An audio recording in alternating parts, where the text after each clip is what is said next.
Halo semuanya, di sini saya akan membahas tentang SAK atau Standar Akuntansi Keuangan. Di sini kita akan membahas tentang entitas mikro, kecil, dan menengah. Selanjutnya tentang SAK IMKM. Apa itu SAK IMKM? SAK IMKM adalah kepanjangan dari Standar Akuntansi Keuangan Entitas Mikro, Kecil, Menengah, Makro yang dirancang secara khusus sebagai patokan standar akuntansi keuangan pada UMKM. Langsung saja kita bahas tentang entitas mikro, kecil, dan menengah. 4 kategori UMKM di Indonesia. Yang pertama, usaha mikro. Usaha mikro adalah usaha produktif milik orang perorangan dengan kekayaan 50 juta dan hasil penjualan tahunan mencapai 300 juta. Yang kedua, usaha kecil. Usaha kecil adalah usaha ekonomi produktif yang berdiri sendiri dengan kekayaan lebih dari 50 juta sampai 500 juta. Dengan hasil penjualan per tahunnya mencapai 300 juta sampai dengan 2,5 miliar. Selanjutnya, usaha menengah adalah usaha ekonomi produktif yang berdiri sendiri dengan kekayaan lebih dari 500 juta sampai dengan 10 miliar dengan penjualan tahunan mencapai 2,5 miliar sampai dengan 50 miliar. Yang terakhir, usaha besar. Usaha besar adalah usaha ekonomi produktif yang berdiri sendiri dengan kekayaan mencapai lebih dari 10 miliar dengan hasil tahunnya per tahun lebih dari 50 miliar.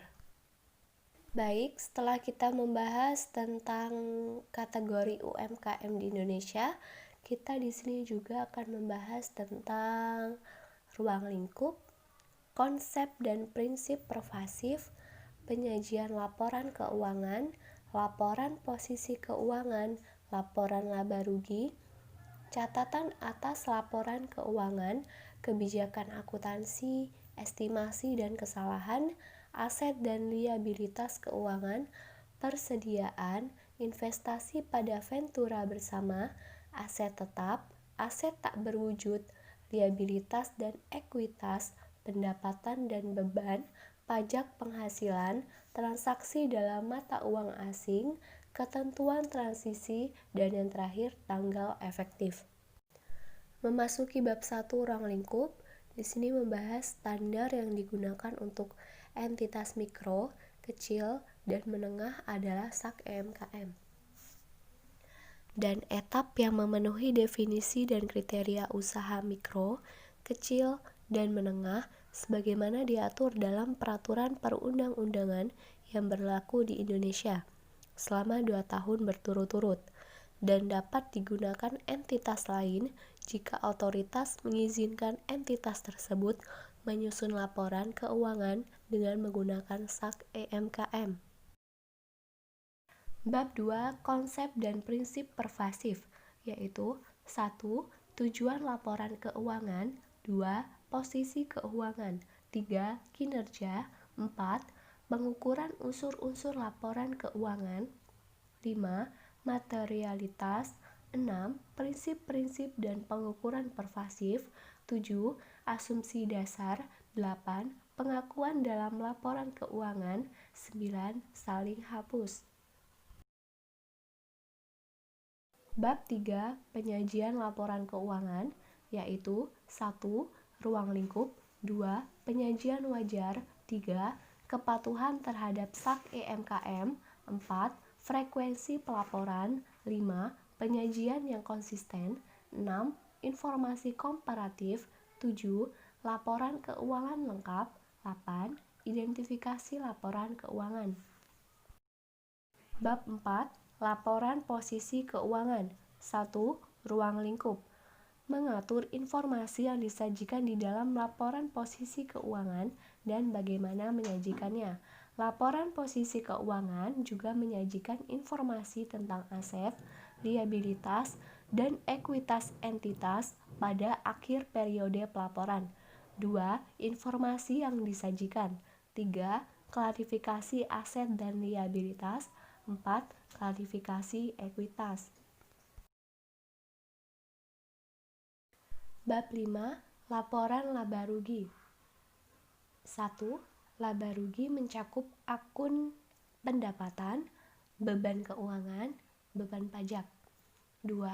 Entitas menyajikan akun dan bagian dari akun dalam laporan laba rugi yang relevan untuk memahami kinerja keuangan.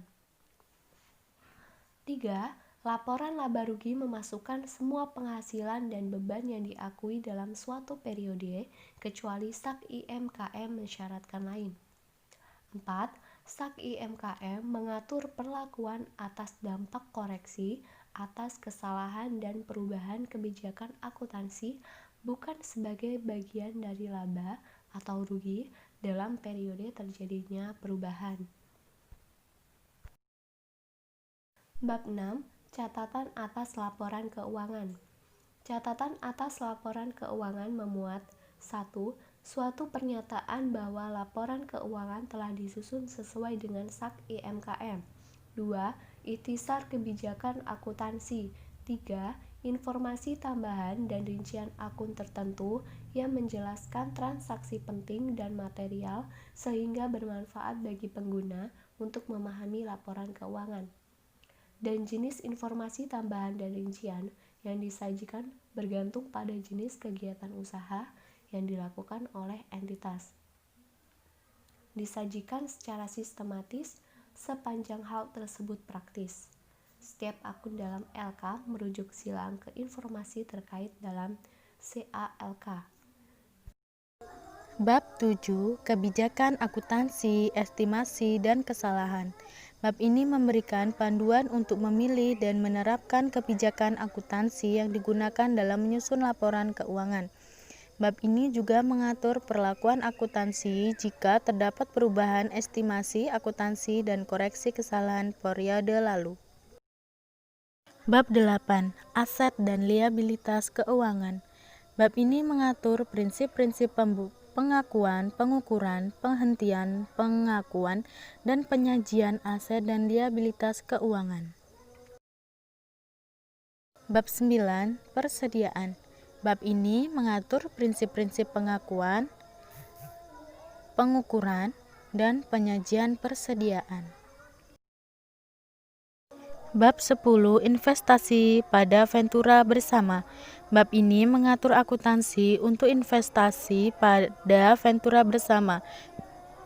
Ventura bersama adalah pengaturan bersama bahwa para pihak yang memiliki pengendalian bersama memiliki hak atas aset neto pengaturan tersebut. Para pihak tersebut disebut Ventura bersama.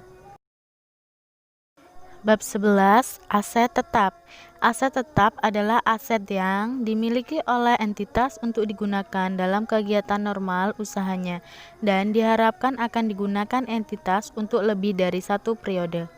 Bab ini mengatur prinsip-prinsip pengakuan dan pengukuran aset tetap, termasuk tanah dan bangunan yang dimiliki untuk menghasilkan sewa untuk kenaikan nilai atau keduanya. Bab 12. Aset tak berwujud. Bab ini mengatur perlakuan akuntansi aset tak berwujud yang diperoleh secara terpisah, kecuali aset tak berwujud yang dimiliki untuk dijual dalam kegiatan usaha normal entitas tersebut. Bab 13. Liabilitas dan ekuitas. Bab ini mengatur tentang prinsip-prinsip pembukuan, pengukuran, dan penyajian liabilitas, namun tidak termasuk imbalan pasca kerja yang akan dibayarkan dalam jangka waktu lebih dari 1 tahun. Bab ini juga mengatur tentang prinsip-prinsip pembukuan, pengukuran, dan penyajian ekuitas. Bab 14. Pendapatan dan beban. Bab ini mengatur tentang akuntansi untuk pembukuan, pengukuran, serta penyajian pendapatan dan beban. Pendapatan disajikan dalam kelompok pendapatan dalam laporan laba rugi. Entitas menyajikan pendapatan hibah sebagai bagian dari laba rugi, baik secara terpisah atau dalam akun umum seperti pendapatan lain-lain, atau alternatif lain sebagai pengurang beban terkait. Beban disajikan dalam kelompok beban dalam laporan laba rugi. Bab 15. Pajak penghasilan. Bab ini mengatur akuntansi untuk pajak penghasilan entitas. Entitas mengakui aset dan liabilitas pajak penghasilan dengan mengikuti peraturan perpajakan yang berlaku. Entitas tidak mengakui aset dan liabilitas pajak tangguhan. Bab 16. Transaksi dalam mata uang asing. Bab ini mengatur perlakuan akuntansi translasi untuk transaksi yang dilakukan dalam mata uang asing. Bab 17. Ketentuan transisi. Bab 18. Tanggal efektif. Entitas penerapan ED/SAK EMKM untuk periode tahun buku yang dimulai atau setelah tanggal 1 Januari 2018. Penerapan dini dianjurkan.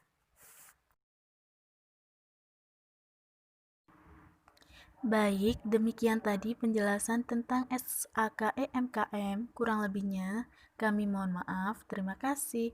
Jangan lupa like ya.